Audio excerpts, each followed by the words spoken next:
Management buyouts, if done right, can be a very tax efficient mechanism for both the existing shareholders to sell the company to a management team and for the management team to inherit the company with little or no tax consequence for them.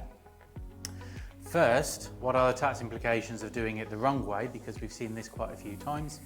When management acquire shares in their company, even if directly from existing shareholders, HMRC will still treat those as employment-related securities. That means it's taxed as earnings, and that means you could well be into PAYE and national insurance, or at the very least, income tax on any value received. So if management take out a personal loan to buy the shares, the only way to pay for that loan in the future is to take income out of the company, which means dividend tax.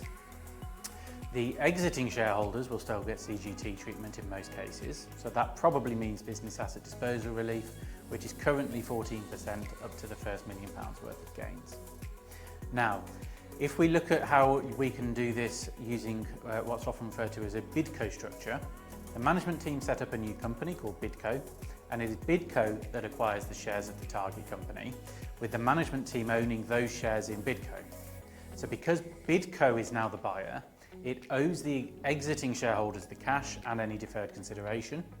This means that the profits of TradeCo can be paid up to BidCo as dividends, which are tax-free because it's a company to company, and there's no income tax consequences for the management team. You still need to consider ERS in case any shares are transferred at undervalue, but in a normal commercial buyout, that's not normally a problem. Following this structure, it should be possible to undertake the buyout with only CGT for the exiting shareholders. Any loan notes or new shares in BidCo acquired by the exiting shareholders should still qualify for rollover relief under the exchange of securities provisions, section 135 TCGA 92. And stamp duty at 0.5% is going to be payable from BidCo. There may be a mechanism to mitigate that stamp duty if the value is sufficient to justify doing that, but it's normally recommended to obtain clearance before the transaction from HMRC and under both the exchange of securities provisions for that rollover relief and for transactions in securities, which makes sure that the exiting shareholders are not going to suffer an income tax charge if HMRC deem income tax to be one of the main purposes of undertaking this transaction. So as long as you've done it for genuine commercial reasons and not to avoid tax, HMRC will provide a pre-transaction clearance for undertaking a management buyout using a BidCo structure in that way.